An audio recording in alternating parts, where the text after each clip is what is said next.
You hear these statements a lot. Every day something tragic happens. A child dies. Cancer takes another life. An earthquake kills thousands. It forces people to ask the question, if God is loving and merciful, why is there pain and suffering in the world? Well, that's a good question, and thankfully the Bible sheds a lot of light on this subject. Check this out. In the beginning, God created the heavens and the earth.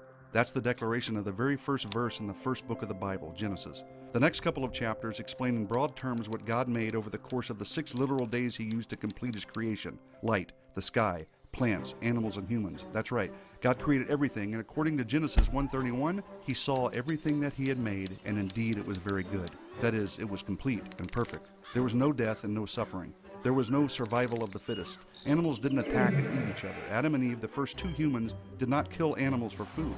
Genesis 1:29-30 makes it clear that man and animals ate only fruits and vegetables. So the original creation was wonderful, peaceful, without death, full of life and joy, and all enjoying the presence of God, the Creator. So what in the world happened? How do we get from there to here? Well, something drastic must have happened that altered the original creation, and that something was sin. Remember, God created a perfect world and placed Adam and Eve in paradise. As their creator, he had authority over them, and in his authority, God gave them a rule.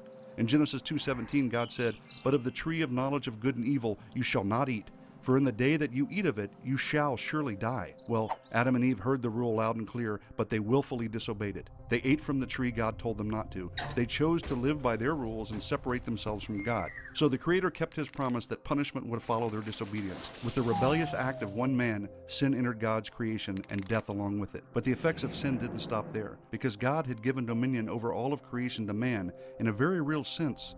The sin of man affected all of creation. In Genesis 3, we see the beginning of a cursed creation. Thorns and thistles were now part of the world, as well as pain and suffering and death. The world was no longer perfect. It was sin-cursed. And that's why tragic things still happen today. And before we give Adam and Eve the full rap, we have to realize that all of us still willfully sin against God. That should make us really pause and think. But for now, at least on this topic, enough said.